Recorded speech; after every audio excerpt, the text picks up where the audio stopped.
So, welcome to the Sunday call. It's Sunday afternoon here in Thailand and probably late morning in the UK. And we have a lively group today. And that Philip has asked the question. Let's go ahead and, Philip, re-ask your question. Go ahead and reintroduce the topic. All right. Lately, I come across a lot of discussions around various understandings of the suttas. And it seems like even though the traditions seem to be very similar, their understanding seems to be different, and a lot of them are claiming that they understand the suttas right and their interpretation is the right one. And it seems that's the only thing they all have in common is they claim we are the ones who have the right interpretation. Mm-hmm. And maybe I should jump in and do the same thing. Yeah. And claim that, especially within the Western Buddhist context,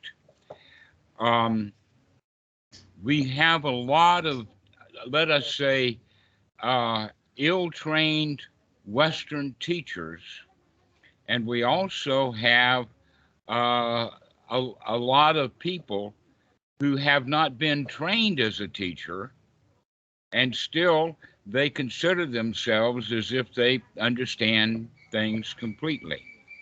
Now, one of the points that we can start with is that the Buddha started an organization that has now normally is referred to as the Bhikkhu Sangha, or perhaps also the Bhikkhuni Sangha, the Sangha of women, and that there are also lay followers and men and women, and that there is some suttas about a couple of, in fact, a number of lay followers are mentioned in the suttas.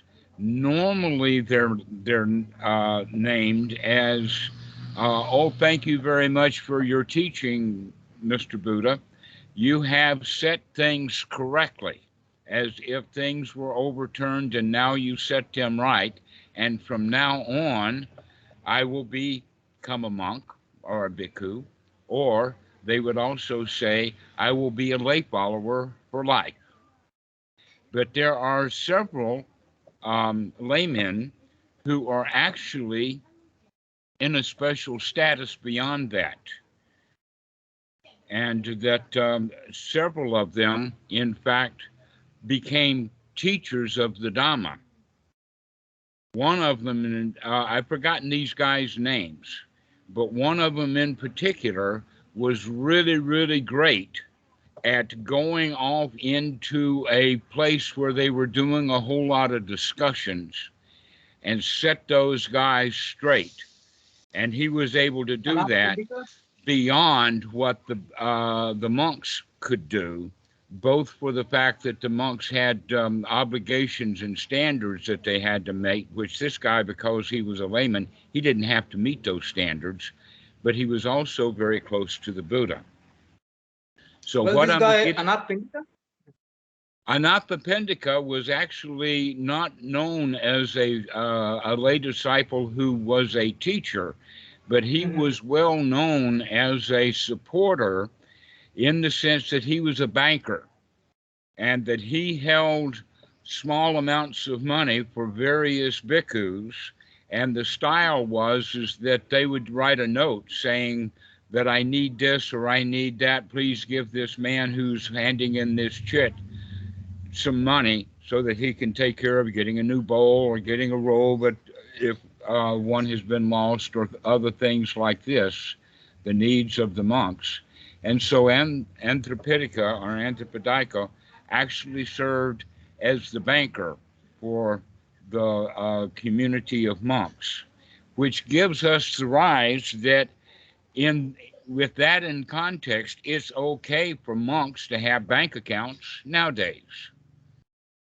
He also was a supporter in the sense that he built many, many buildings, including salas, and he actually bought a park. It's called Jedah's Grove, and that Jeddah was a prince and owned this large property, and he says, you got to pave it with gold.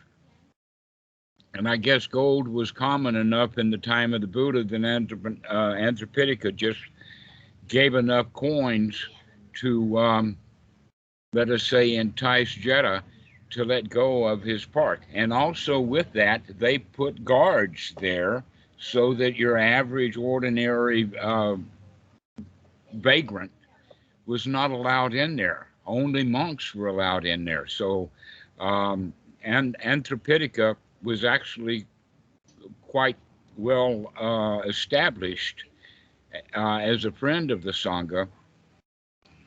But I'm actually talking about another guy who was able to teach the Dhamma because he hung out with the monks so much, and that he actually understood it better than others, to the point that the Buddha gave high recommendation for him.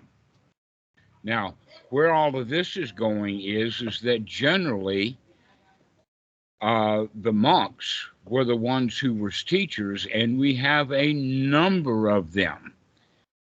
Chana, Mahamagala, Mahakassana, Sariputta.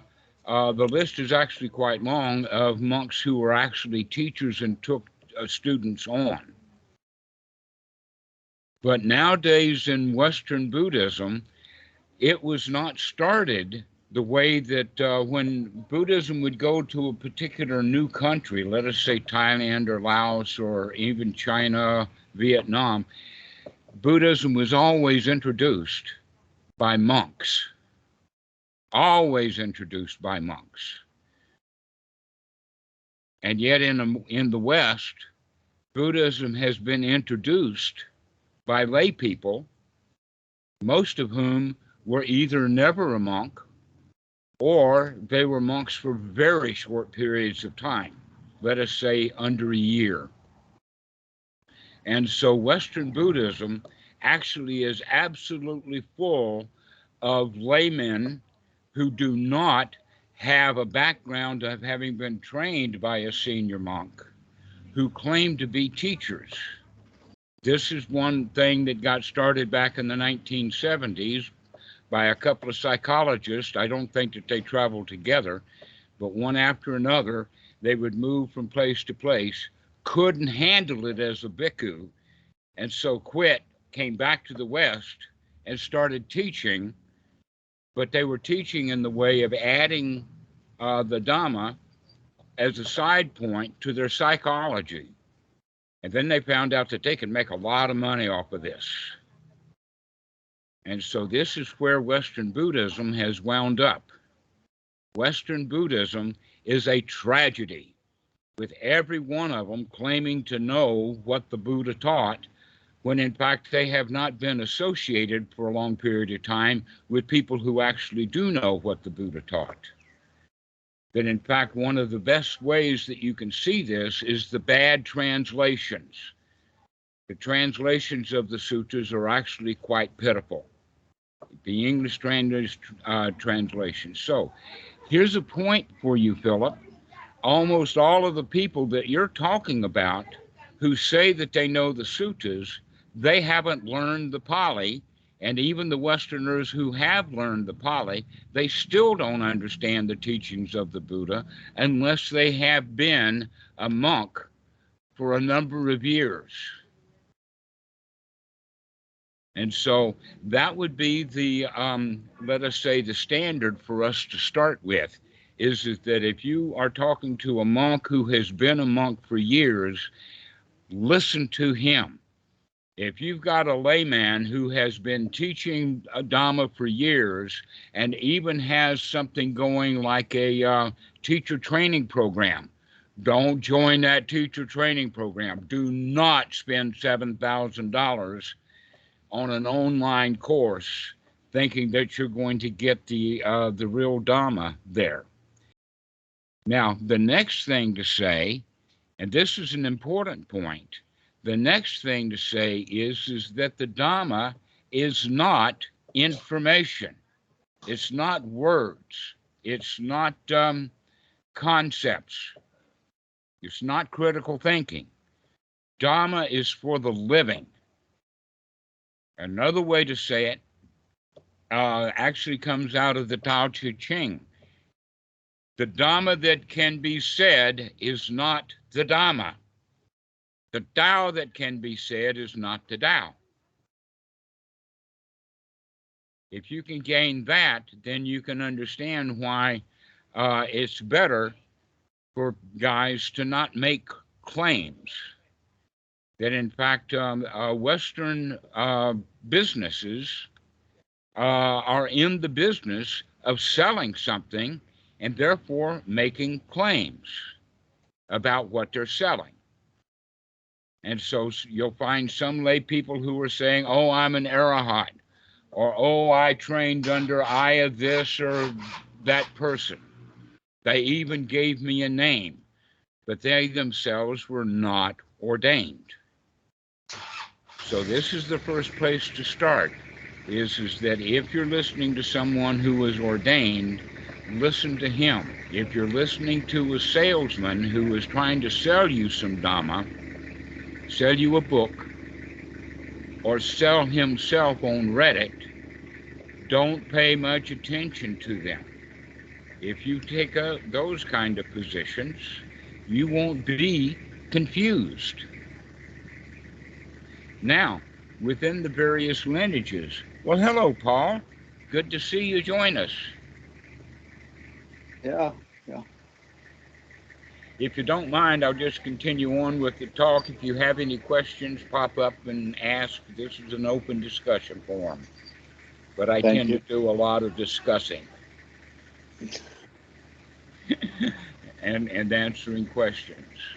All right. So, Philip, back to you. Is this a good starting point for your question? Yeah, actually, that was my approach for the last few months, because when I started a few months ago, going deeper, I was like with a lot of Western traditions, and then especially when I heard you talk a lot and other people, I more and more distilled it down to more, as you said, people who are ordained or people who lived in the Wat for a long time, and tried to listen to them. And then actually, even with monks and ordained people, it seems to be also a thing that I came across a lot, that people have a lot of, for me, it seems they come from the same tradition, everything is the same, but then they talk about each other in a way, okay, he's not getting it and he's totally getting it wrong. And so I stumbled exactly at the same problems there, or at the same topics or points. And so the question seems to be still in my mind, even though I thought I'm on the right track.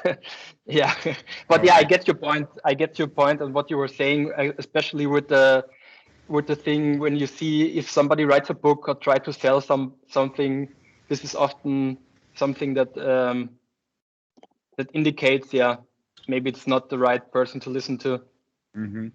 Well, one of the reasons why I say start with monks is because they're already in a position of having given up the money issue, to where most of the Western teachers are in it for the money. Okay. However, there's another point to make, and that is I would trust, in general, let us say it this way, I would trust a very highly well-known Asian monk, not your average run-of-the-mill monks, because most of the run-of-the-mill monks are not famous, not well-known, and also not long a monk. So I would generally also not trust Westerners who have ordained unless they've been ordained in a particular tradition or a particular group. So the names that I will name would be those who have been long-term monks under Ajahn Chah's lineage and tutelage from the beginning, like Ajahn Sumedho, Ajahn Amaro, Ajahn Pisano, and a few others like that. Those are the guys who I know the Dhamma really well. And the reason that I trust them is because they, with Ajahn Chah, were also students of Bhikkhu Buddhadasa. And as you know, I hold Bhikkhu Buddhadasa quite highly. Yeah, I know. So, in that regard, anything that anybody says in the form of being a teacher or a monk or anything like that, if what they're teaching goes against what Bhikkhu Buddhadasa teaches, I would go with Bhikkhu Buddhadasa. Yeah.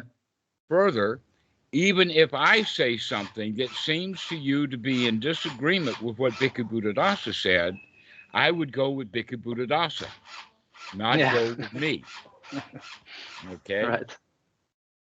That I'm human enough to know that sometimes I get stuff wrong.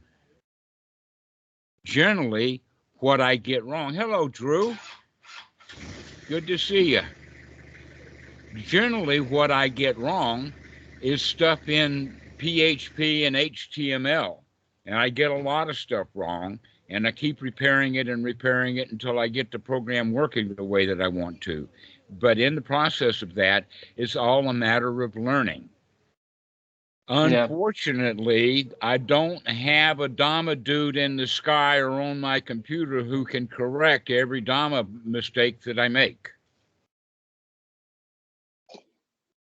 And so I tend to make the same mistakes over and over again with the Dhamma. However, I'll also say that the real teachings of the Buddha are actually quite simple. It can actually be summed up in just a few words. And if somebody is teaching against that, then pretty sure they're wrong, even when they claim that they've got the right Dhamma. Okay? And what is that? The criteria that you look at is the statement that the Buddha made, dukkha, dukkha nirodha.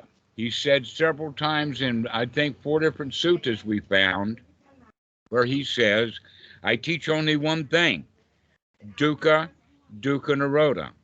And now one of the places that that's found in is sutta number 22, which is also the simile of the snake. And in the simile of the snake, what the Buddha's point is that you have to grab, if you're going to grasp hold of a snake, you've got to do it correctly. Otherwise, it's dangerous. You have to grab them by the top of the throat with your hand over the top of their head to keep their mouth shut.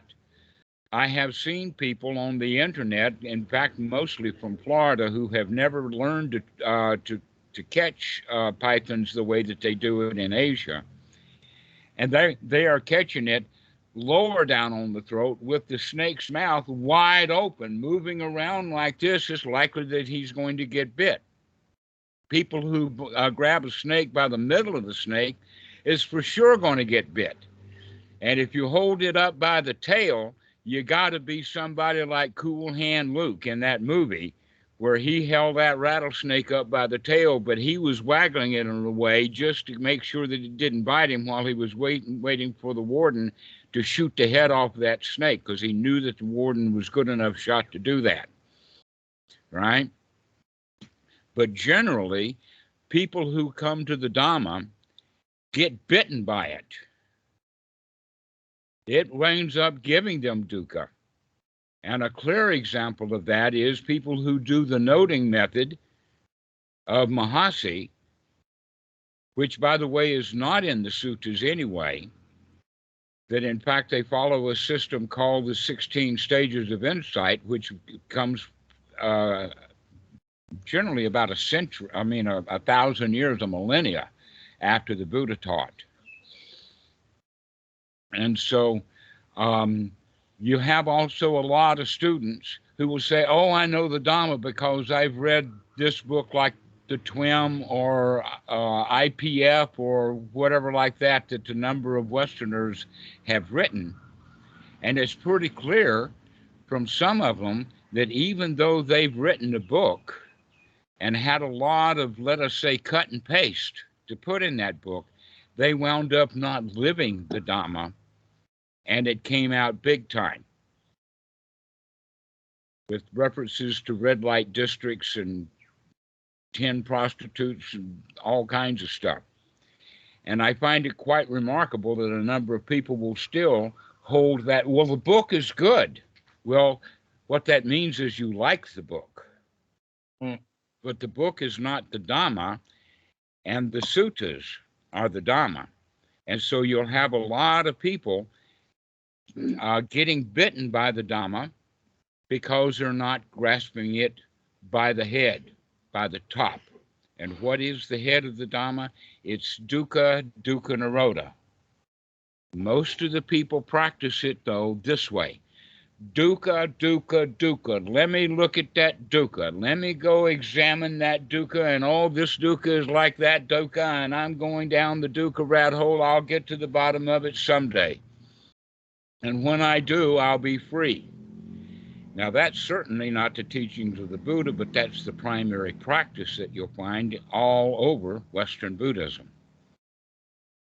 But it's easy to see that what the Buddha was saying was dukkha, dukkha nirodha means when you see the dukkha right here, right now, come out of it right here, right now. Anyone who doesn't teach that, you can kind of write them off, whether they're monks or lay followers or teachers or big teachers, big book writers, all of that kind of stuff. That it's really clear that the Buddha had that in mind. And let me give you several examples of the suttas to where that comes into play. One of them is in the Majjhima Nikaya number 117, where this is an exposition of the Eightfold Noble Path. And as you know, the Eightfold Noble Path comes from that dukkha, dukkha nirodha. It comes in the form of the Four Noble Truths, and then the Eightfold Noble Path is part of the Four Noble Truths. That's the fourth item. And in this sutta, the Buddha talks about... Dhammarato, I remember what was that, this Drew? one. I remember this one. This is the Eightfold Noble Path. Yes. Wait, can I take it away? Pardon? Can I go for it, and then you can correct me if I'm wrong? I'm not sure I understand your question. I think I remember the sutta and the teaching. Right. I use it often. May I proceed, and then if I'm wrong, may you correct me? Go ahead. Okay, so I think it starts with right sati, or right remembering, which basically means first you wake up. And then once you wake up, you look, am I in dukkha or not? And if you are in dukkha, well, if you're not in dukkha, then great. If you are in dukkha, and that right looking is sometimes translated as right view, but it's more right investigation. But it's just like, am I upset or not? And then you move on to right effort. And the effort required is the effort to get rid of the dukkha. Right now. Exactly. And then after that, you do that often.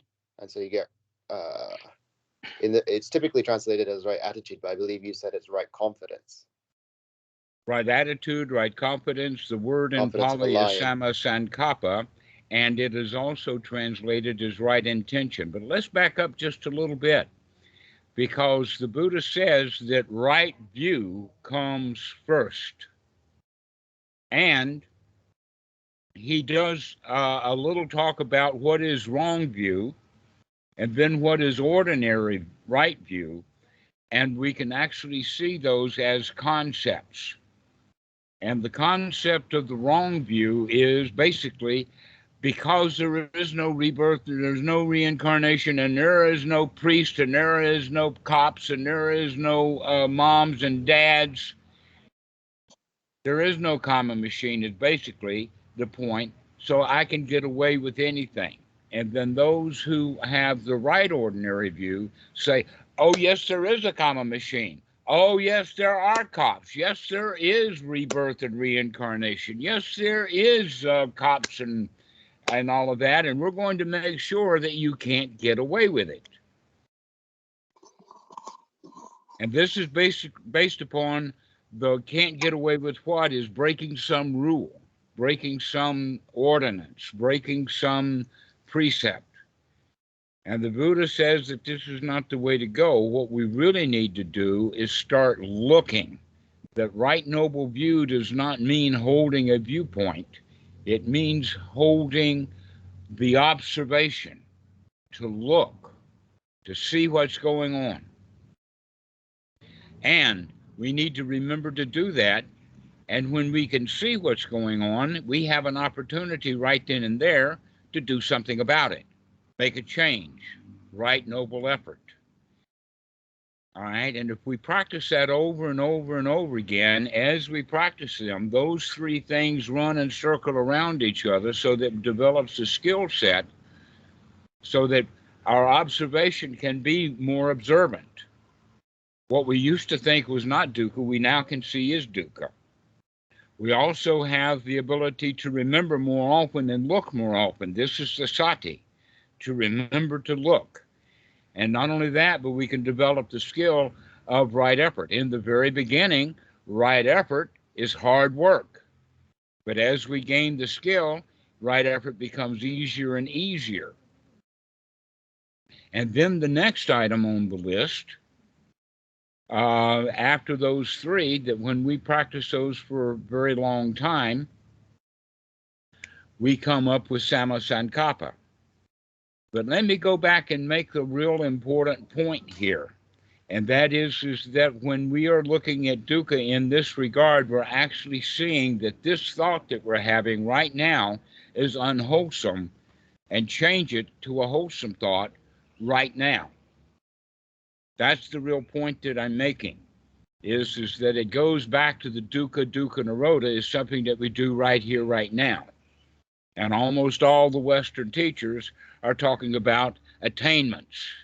They're talking about getting something that they don't have. And what we're talking about here, in fact, is getting rid of the unwholesome thoughts, not getting something new, but eliminating something old.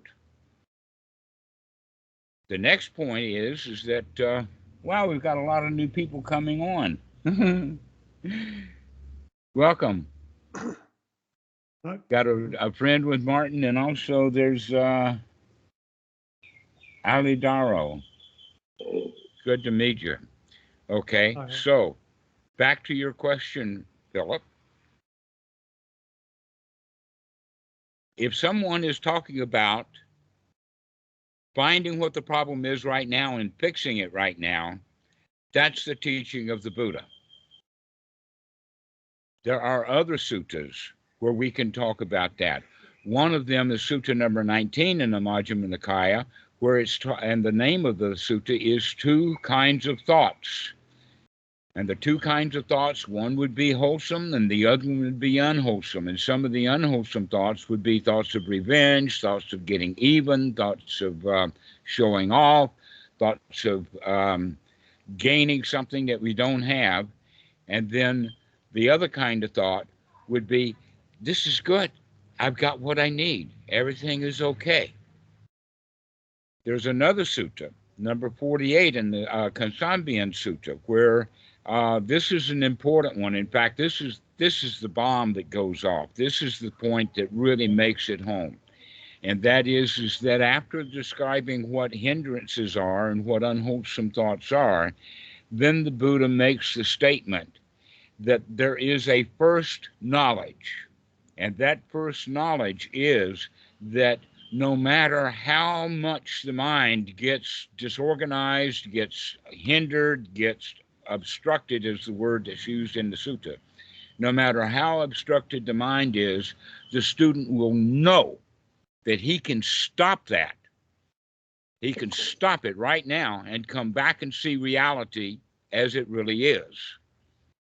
Now, what that means then is this first knowledge is actually a step on the path of the Dhamma. This is the first point where we're actually in the Dhamma. Some people call it Sotapan. That Sotapan point then is noble. It is, let us say, wholesome. It is also not held by ordinary people. Ordinary people are victims. They say, oh, I've gotten myself into this and now I need help to get out of it. But basically, if anything, the teaching of the Buddha is a self-help program. And what we're doing is helping ourselves out of being out of being selfish, out of all of our unwholesome thoughts right here, right now.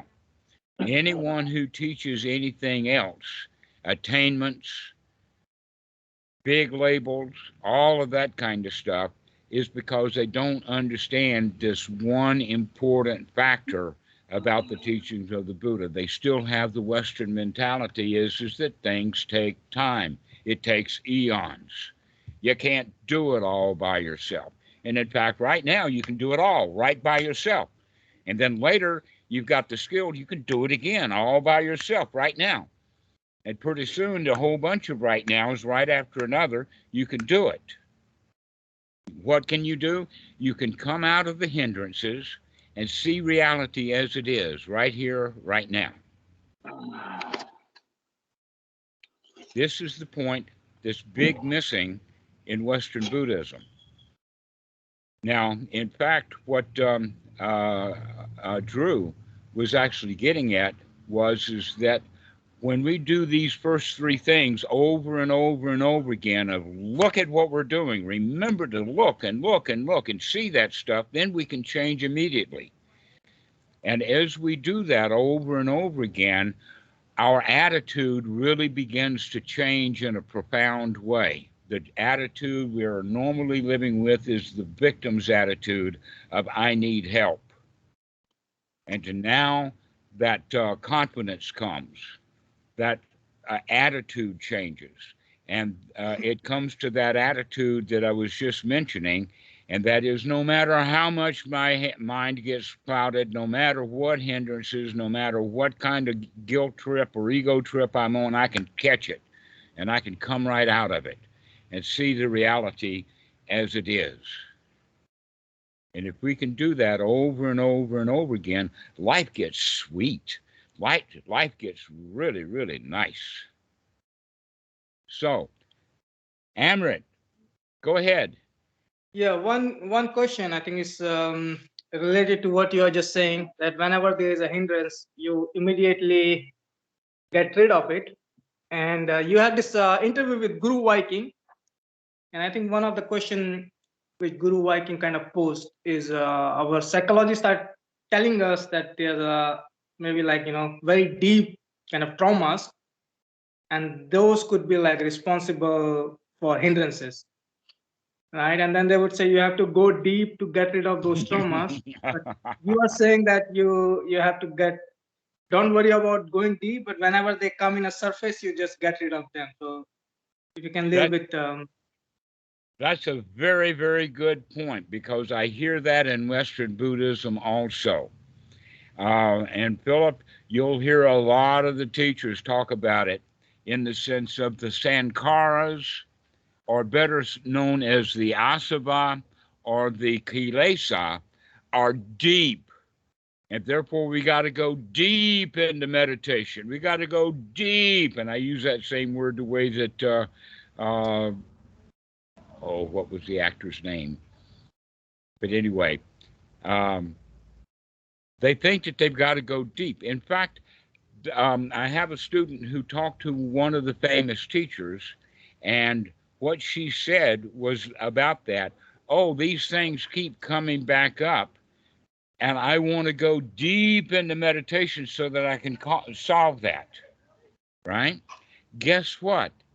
When it comes up again, she doesn't want to deal with it right now. She wants to wait later until she can go deep into it. Yeah.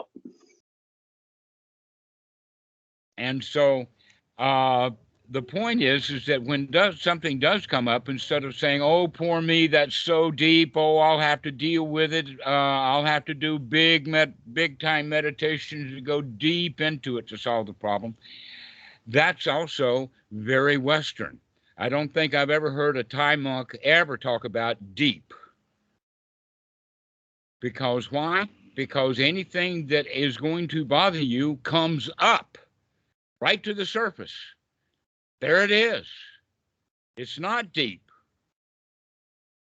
If you think about a tree for a moment, recognize that first off, a lot of us, even in school, are taught that a tree's roots have to go deep. So if the tree is 100 meters tall, that means that the roots go 100 meters deep. Have you ever heard of that?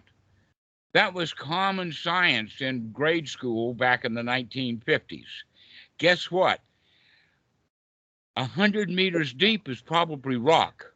It's probably mud. There are no nutrients down there. The tree has no use to go deep into the ground with its roots. What it does instead is spread the roots out so that they can get nourishment. They can find water. They can find what the worms are leaving by. And that's what he brings up through the root system. If we can take that analogy also with that, if a seed gets buried 100 meters in the ground, how in the world is that seed going to sprout? No, the seeds have to... seed crawls its way up out of that shit. Exactly. Yeah, the seed has to be right there on the surface in order to germinate. So our kilesa, our defilements, our asava, or as some people refer to them, the old sankaras, let them be old. Maybe they're buried. They're buried in the sense that you're just not thinking about it right now. And then we do think about it, which means now they've come up to the surface. So when something does come to the surface, we need to deal with it right then and there, rather than complain, "Oh, this is so deep." The better thing to say is, there it is again. I see you right now. Here it is again. Let's do something about it right now. Here it is again. All right. So an example of that would be, "Oh, I'm a rebel. I have authority figure problems. When I was a kid, my daddy beat me and I hated him and I still hate him." And that stuff is buried deep. You get the concept? All right. Guess what? How do we deal with our authority figure problems? Is when the feelings come up of rebelling against authority right now. I can say, I see it right now. Let me do something about that right now. Let me come out of it right now. So, got a new guy joining. Wow, what a group we're getting. So, if we can deal with the stuff right here, right now, we don't have to worry about where it came from. That I'll point out for just a moment that the Buddha had 4 imponderables, 4 things that we'll never be able to figure out, and there's no reason to try to fix it, no reason to try to figure things out. Let's just go ahead and deal with the results that we're dealing with right now. And one of those imponderables is, how did things get started? What was the original? What was the origin? Like, for instance, what was the origin of the universe? What was the Big Bang Theory? Guess what? That was so long ago, I don't give a flying rip. I don't care what happened. I don't know what happened. I don't know how things got started, but I do know what this moment is because I'm looking at it. All right. So when people, when they talk about going deep into meditation, to go deep to find those kilesa and those asava and those defilements deep, they're actually breaking that rule that the Buddha had about the 4 imponderables. They're trying to ponder their way down to the original source, hoping that they can figure it out, they can get cured. Which brings up a joke. This really angry dude, he was quite unhappy, always angry, goes to a psychotherapist. And after a while, they start working together. and figuring things out. And then it came up that he is angry now because he got a spanking when he was 4 years old.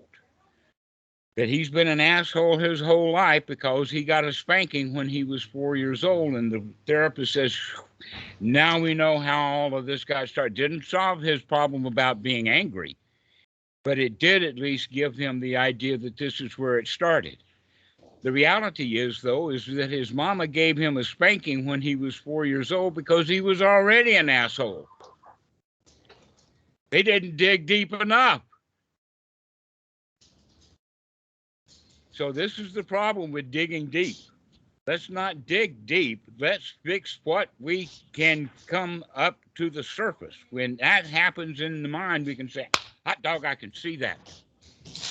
And now, because I can see it, now because it's come up, I can take the effort, the right noble effort, to change it from unwholesome to wholesome.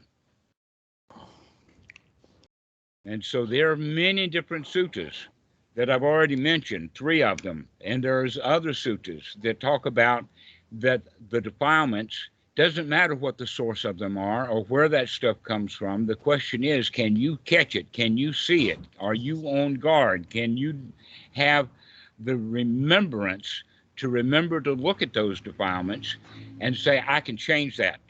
I can come out of it.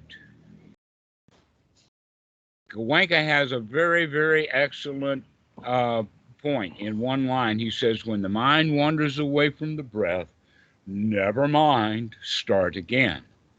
Well, those people who want to dig deep, they're not never minding, start again. They're not saying, oh, well, that come up and let's throw it out and let's just go back to the practice and do fine. They're saying, oh, me, that stuff is so deep. Oh, me, the mind wandered away into forbidden territory that's so deep, it's so bad. And the right way to do it instead is, never mind where that stuff comes from. Let's fix it right now. Let's fix this event. And what we're doing with that is we're actually modifying our habit system. We're changing the neurological pathways that keep us in that old karma, that old way of doing things. And Bhikkhu Buddhadasa is very, very big on the change model. We got to change. And the way to change it is to see it right now and change it right now. So that's the big point. If your teachers, if your Westerners are talking about it from having the joy of being able to fix the problem as it arises, then they're actually teaching the Dhamma. If they talk about going deep into meditation, they're not teaching what the Buddha taught. Yes, go ahead, Paul. Oh, man, lovely. I'm enjoying what you're talking about.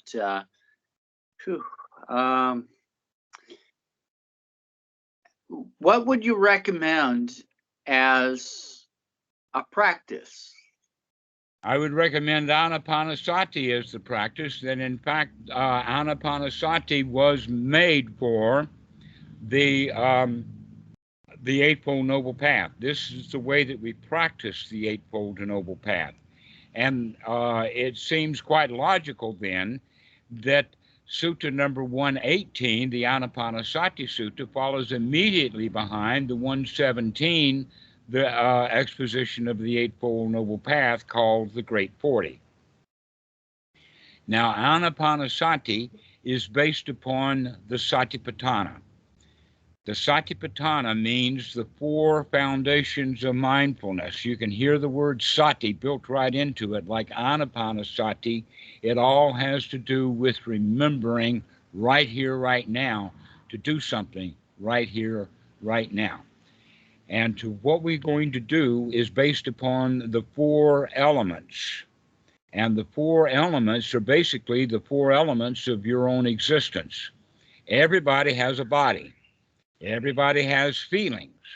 Everybody has a mind and the mind states that it goes through. And then everybody has the thoughts of both reality and non-reality. So this is the Satipatthana.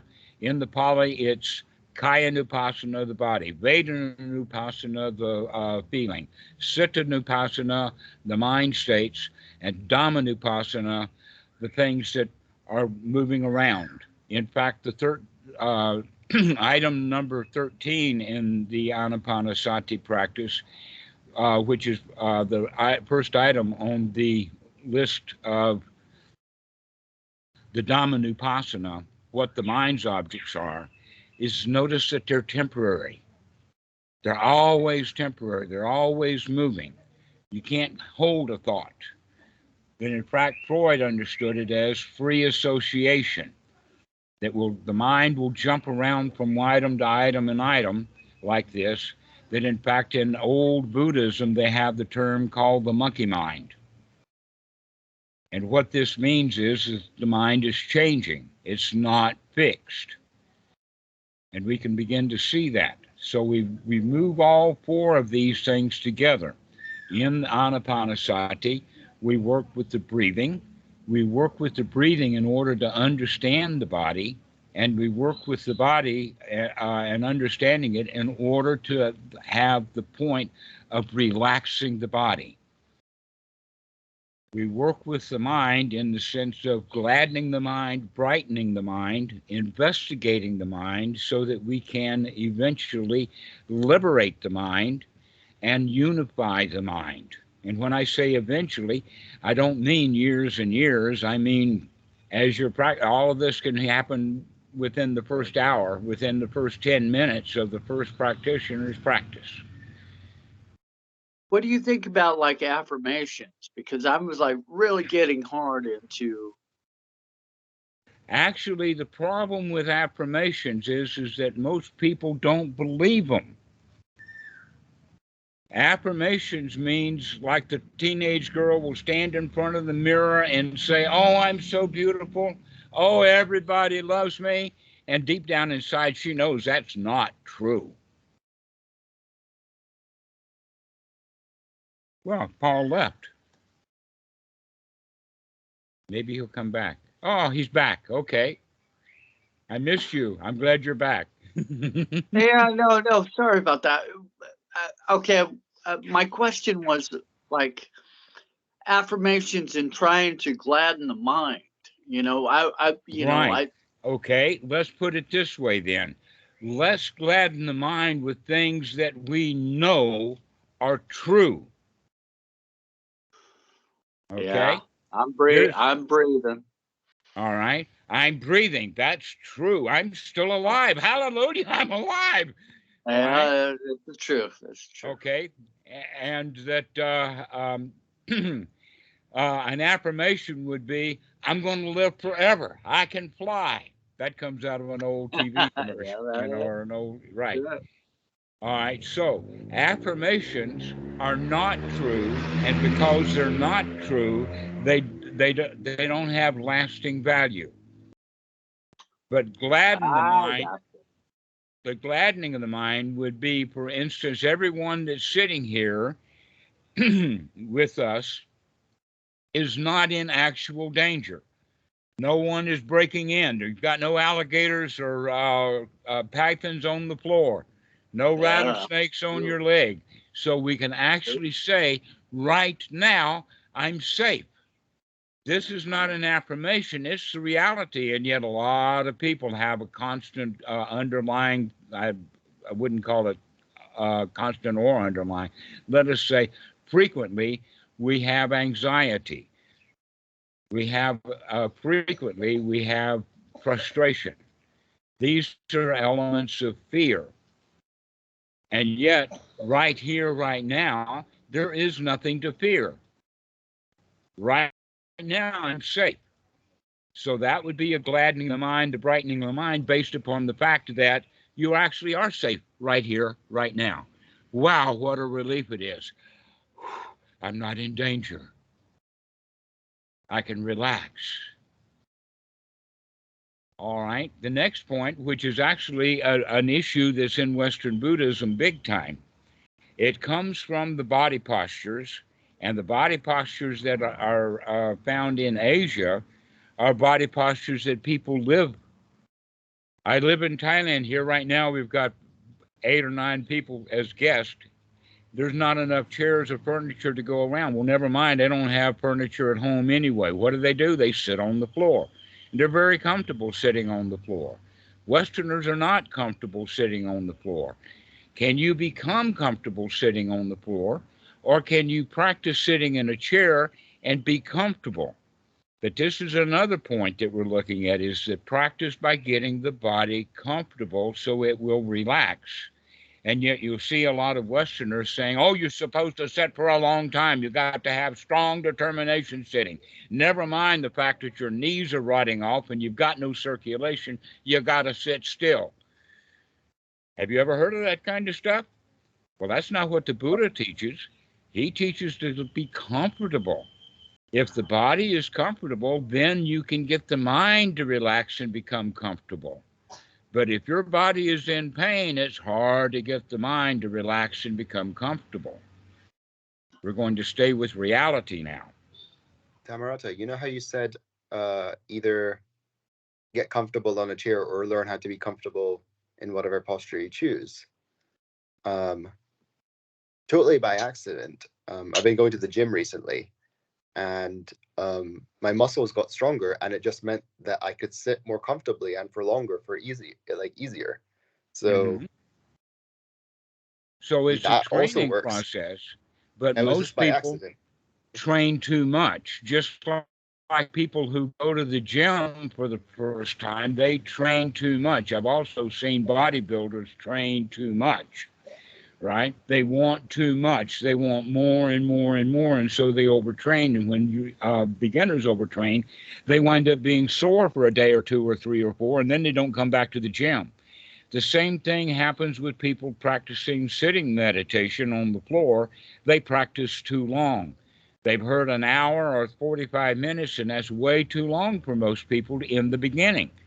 It takes time to build that up, just as you're saying, Drew, and that most people become uncomfortable before the bell rings.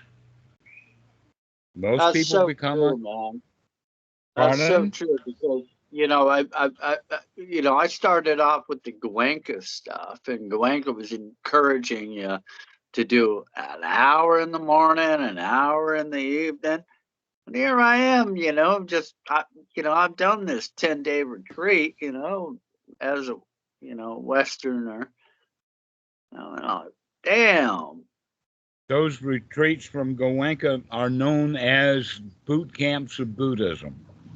Hell, you know what? And I respect to Goenka, man. Fucking hell. I mean, he helped me out, but damn, it's hard. I spent almost 3 years with him off and on in India.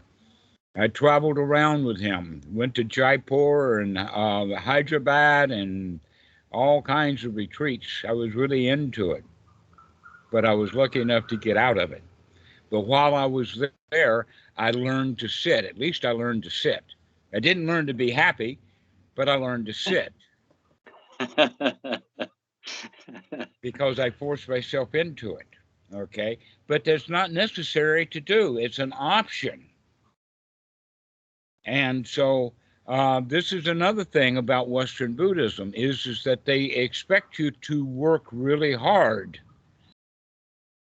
And the whole teaching of the Buddha is to become easy. Relax. Take it easy. Come out of your frustrations. See that there is no danger. There is no problems. You're safe, you're secure. And if you're practicing correctly, you're comfortable. These are 3 things very important: safe, secure, comfortable, because if you don't have them, then you can't go to the next step. And the next step would be satisfaction.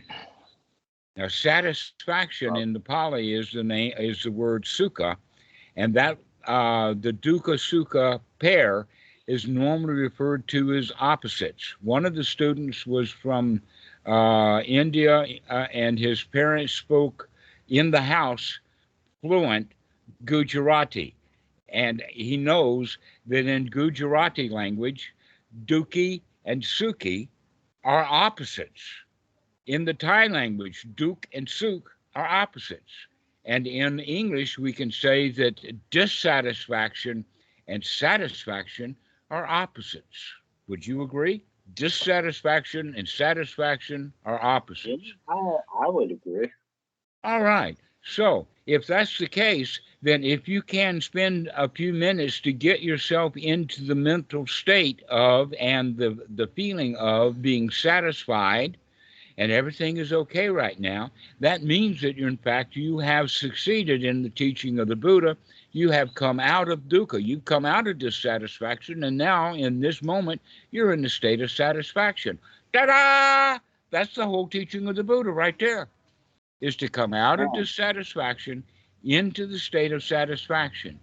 And all that's left now is to do it again, and to do it again, and to do it again, and to do it again over and over and over again, to keep practicing coming out of your frustrations, out of your worries, out of your fears, into a state of comfort, into a state of satisfaction.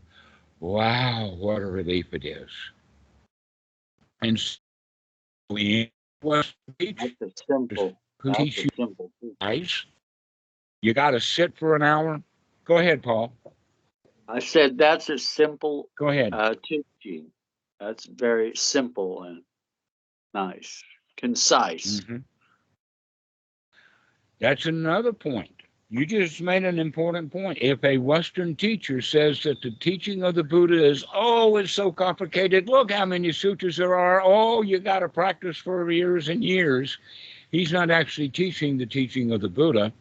He's in fact teaching his level of pride. Oh, look how hard I tried. Look how many hours I put into meditation. Look how many books I've read. This is how a lot of pride comes up with people practicing that Western Buddhism.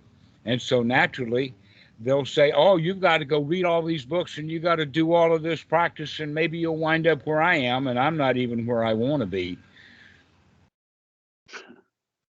So this is another way of looking at Western Buddhism, in the sense that they have, let us call it, an advanced level of suffering. They've worked so hard for so long, they've got so many good habits built up that now their advanced forms of suffering are very subtle. Another one would be talking about the actual things that the Buddha taught are far away. An example of that would be Nibbana. Then, in fact, in some places, people think of Nibbana as after death, or maybe it's a city, maybe Shangri-La, or maybe a heaven, or something like that. But the actual word Nibbana, or Nibbana, basically just means to chill, to cool off. That the word was used in the time of the Buddha in two ways, and he gave it a third meaning. The first two ways was an animal.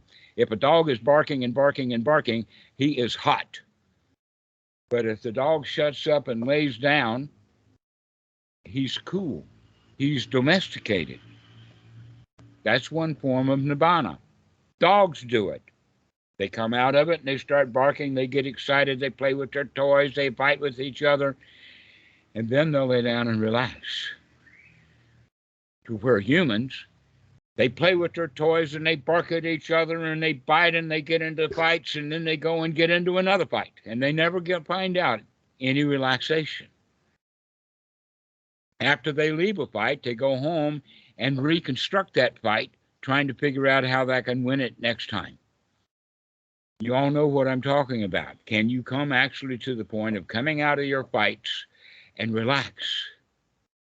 Can you cool out? Can you chill?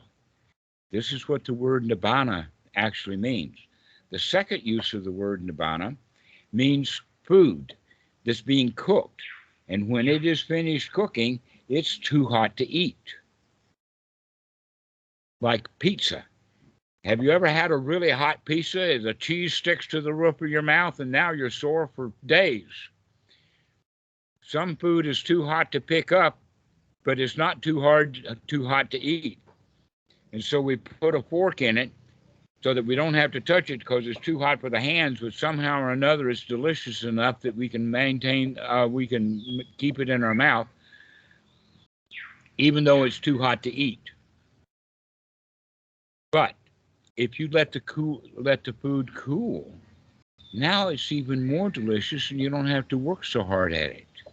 So these are the two definitions of nibbana, and the Buddha put it in the context of the mind, that when we stop heating things up, things will naturally cool off. So all we have to do is take things out of our fire. Have the monkey mind stop jumping around, and you'll naturally cool off. You'll chill out. And yet you can hear in Western Buddhism, oh, nibbana is 1,000 miles from here. Oh, no, it's only a breath away. It's only a breath away. Can you chill now? Another example would be the word enlightenment. How many here, by the way, are enlightened? Anybody? I feel enlightened. All right, we've got a winner here. Yay! Absolutely. Amrit, what happened? You're not enlightened?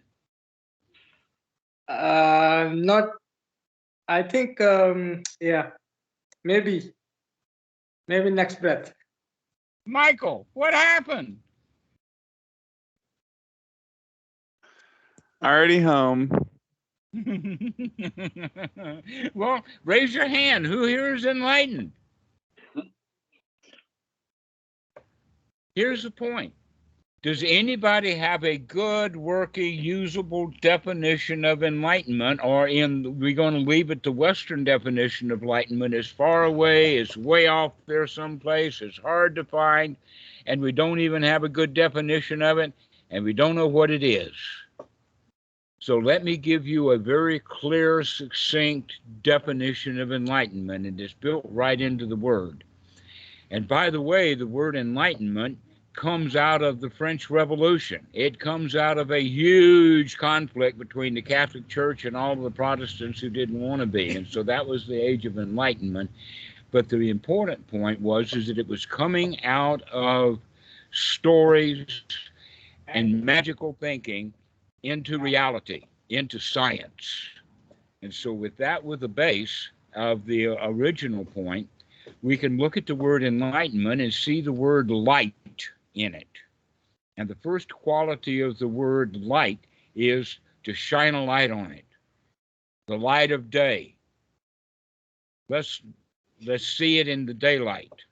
That's an important point because you can't see when things are dark.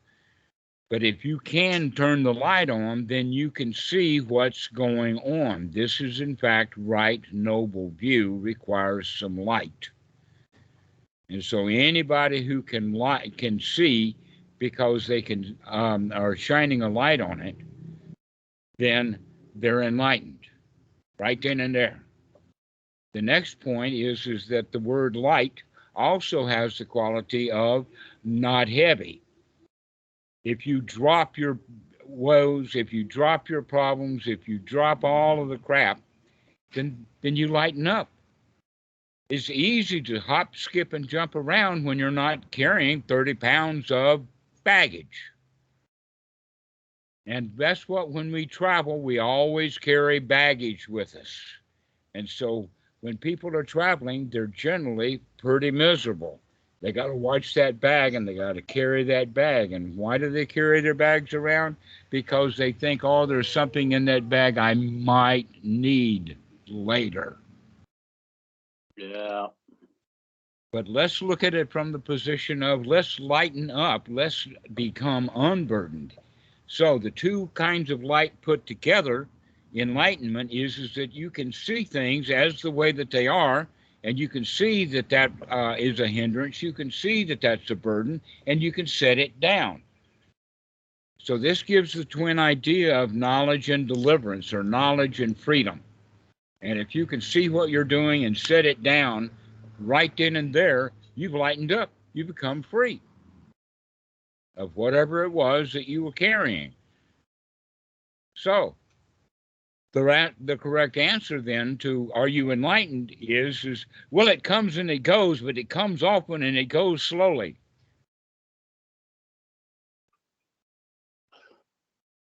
It's not way up there. It's not some magical place way off in the distance. It's right here in front of us, just like the entire teaching of the Buddha. So when people write books and they say, oh, I'm enlightened, or oh, I'm an arahat, and all of that kind of stuff, that's like a snake. I remember that I talked about the simile of the snake. That snake's going to bite them. If you claim that you're an arahat, you're going to have a whole lot of Westerners come gunning for you. You're a target now. Better not to claim anything. If you don't claim anything, then you don't make a target out of yourself. So go ahead and be enlightened. Just keep your mouth shut while you're enlightened. And when you're not enlightened, that's a better time to keep your mouth shut. So this is the way to look at it. From the perspective of Western Buddhism, is anybody who's making claims about themselves. Better not to go with them. If they're talking about problems being deep, that's not the teaching of the Buddha. If they're talking about that it takes a long time, then that's not the teaching of the Buddha. If they say, oh, I'm an expert on the suttas, I don't know what that means. It sounds like somebody's claiming something. So that gives you, Philip, a whole lot of ammunition, or a whole lot of, let us say, ways of looking at things so that you can begin to see who's a good teacher or not. And the last one on the list is if they charge money, don't pay them. Don't pay the fees. In fact, what you want to do instead is go look for a place that you can stay for free, like a wat. Maybe even here on the porch. Michael, by the way, is on the porch. Can you tell? What's a wat? What's a wat? I've heard this term before. The word wat comes from the Pali word vihara, and that in Thai language they've changed it to what? They kind of shorten everything. And the word vihara actually means in the home or in the heart. And so it's actually the home for the monks. In Sri Lanka, they use the word vihara as the home for the monks. But the word wat itself is actually a Thai translation of the word vihara. So whenever you're really, really at home, you're in vihara. You're in the heart place, finding yourself at home, finding yourself comfortable. You're in the right place. You're at home. Oh, and that's wow. That's what it was. It's home.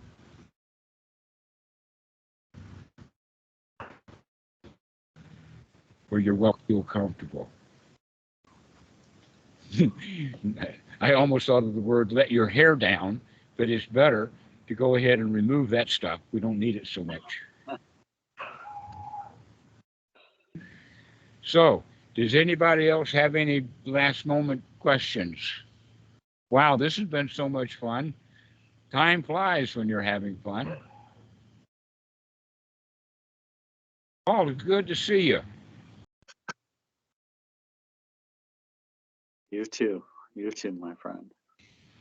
Amit, how about you? You got any last things to say? No, thanks a lot for the talk. So I think for now I am all set up, all enlightened. You're already enlightened. You're good enough. That's what the Zen masters keep telling their students. You're already enlightened. Stop trying to get anything. You're already okay. You know what I also wanted to say before we left this. You know, I didn't realize that the sun radiates pure white light. That is pure white light. You know, it's like brilliant. And sorry, that's probably Yeah, daylight. You can see things. you know. I love y'all. All right. All the best. Welcome back. Good to see you. Philip, do you have any last points? No, not really. Thanks for your answer and for all your explanations. Maybe one last thing. It's maybe a little bit of a long question, so maybe just don't to stretch it too long. But you often refer to Western Buddhism. You frequently say that. Would you say that there is an Eastern Buddhism too? Would you call that the original Buddhism? Like, would you call that Eastern Buddhism as counterpart to Western Buddhism?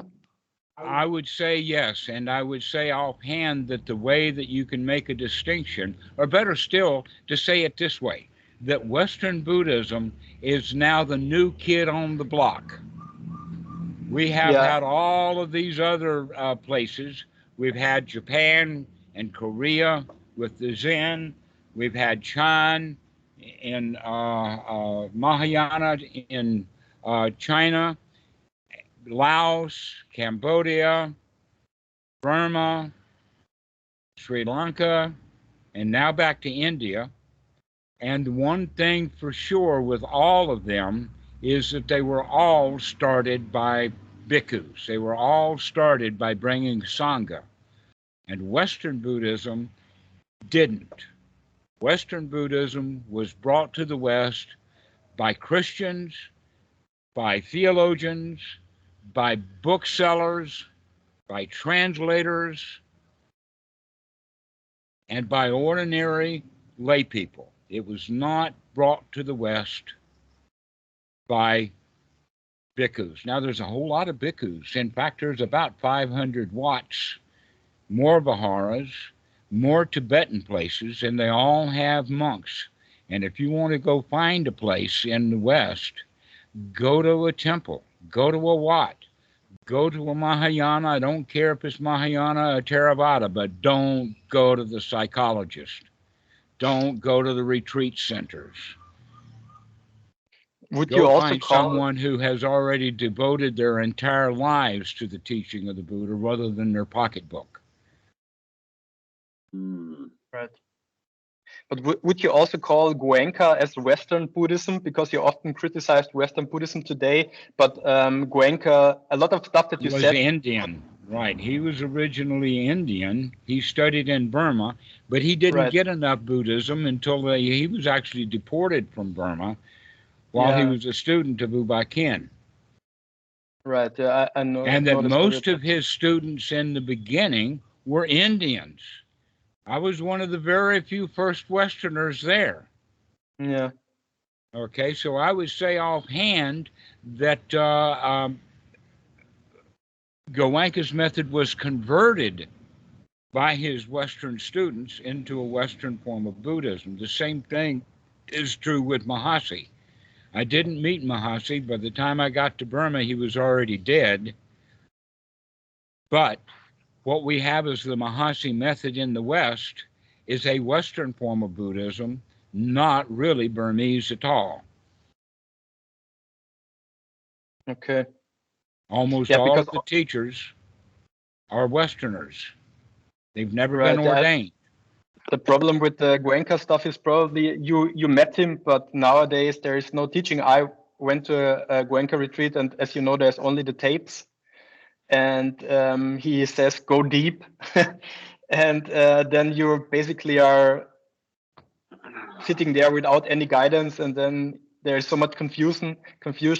And coming back to my question from the start, he was the first person who I heard saying, I have the purest teaching of the Buddha. It's really pure. And so that was the first time that I heard that. Coming back to That's my interesting. question. I have never heard Goenka himself say such a thing. he says this on the tapes, like they play every day a tape, like a talk after the meditation, and he said in his tradition, in his line, that's the purest teaching of the Buddha, and so that's where I first heard that. Actually, Yeah, me too. Well, he wasn't in I Burma also- long enough to find out what the real teachings of the Buddha were.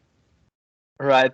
Yeah, I just mentioned that to coming back to my point from the start to my question, that I heard it so often that people say that, and Well, You know, there is. I got mad respect for Goenka. Do you? You, Pardon? Dhammarato? Dhammarato. Yeah. Thank you. Do you respect Goenka? He was a great teacher for me, but I left. Let us put it this way. In Western education, you have first grade, second grade, middle school, high school, going into university. Yeah. And you will have sometimes new math teachers that have just gotten their PhD, and then you'll have the old professors. So the new professors will say, oh, I know math a whole lot better than the first grade teacher. But the old professors will say, oh, I'm really glad for the first grade teachers, because if I didn't have first grade teachers to teach all of these students about numbers and arithmetic, my job would be really hard. Yeah. Right? Okay, with that context, yes, we can say that there are many teachers who are useful and valuable to get started, but they are not Professor Emeritus of Buddhism. Yeah, You need to go to find someone who has devoted his whole life to the Buddha, someone who was ordained, somebody who's been a monk for 20 years, 30 years, 40 years. These are the ones that you're going to get your PhD in Buddhism from. And I find it really amusing, by the way, on the side, is that Harvard and other universities in the United States offer PhD in Buddhist studies, and not one professor on those boards of those departments have ever been a monk. In fact, they've never even been Buddhist. They've been philosophers and religious people and all of that kind of stuff, and they put them together in a department and call it Buddhist studies, and not one of them know anything about Buddhism. So what are they going to make the PhD candidate do? They're going to make him read. Maybe learn a new language. Yeah. And so I would say that Goenka has great value, but he also has a possible disadvantage, because it may be years after someone does a Goenka retreat before they ever go back and do another one. And so a lot of people get some bad taste about Buddhism by doing a Goenka retreat. Yeah, I know. Yeah. All right. But I don't want to criticize them. If I was criticizing, that would be like a professor criticizing a first grade math teacher. Or maybe the professor is criticizing a high school algebra teacher. Without a high school algebra teacher, you're not going to have anybody in the Department of Mathematics doing PhDs in mathematics. You have to have the high school algebra teachers. But the difference is look how many people, look how many high schoolers take algebra, and look how many people are doing a PhD in mathematics, and that kind of gives you the idea.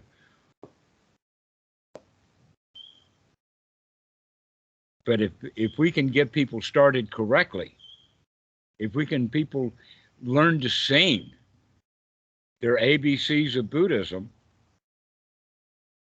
then they'll enjoy it and they'll get something out of it. Most of the people quit Buddhism because they're not getting any value out of it. Not, let us say, the cost-benefit ratio is such that the amount of work that they put in versus the amount of value that they get out of it, and so they quit. What we would really like to do is to turn around Western Buddhism so that all the new people who come into Buddhism get immediate value right out of it. Then they'll stay. And then we'll have a whole Buddhist country someplace in the West. Oh, The wow. whole people changed because they could see the value in it. Okay. What, oh man. What are the 3 qualities that you would want to encourage in you know? I'll give you 2 qualities. Dukkha, Dhammarato, which is another way of saying it is don't worry, be happy. Yeah. Don't worry, be happy, but you have to keep doing it. Because people who are stop worrying and be happy, they'll start worrying again. So you have to do it again. Don't worry, be happy. And like the song says, if you're not happy, call me. I make you happy. That's the job of a Dhamma teacher. They come unhappy and they leave happy. Psychologists, not that they don't have that job. You come to them unhappy and you leave unhappy and broke. I love it. You know, I used to work at a till counter, and my whole goal was I want every person to come into my counter to leave a little bit happier. Mm-hmm. And I had so much fun doing that. So Excellent. that was Yeah, spread our joy. That's what we get from the teaching of the Buddha. That's another point, Philip. That's probably the last thing that I have to say. You run across a Dhamma teacher that's morose and unhappy and complaining, excuse me. But if you run across somebody, a happy old man who just enjoys the Dhamma and enjoys talking about it, that's the kind of guy you want to stay with. Go find a happy monk, not an unhappy one. All right, guys, well, let's leave this end. Thank you so much. I really appreciate you, Paul, coming on.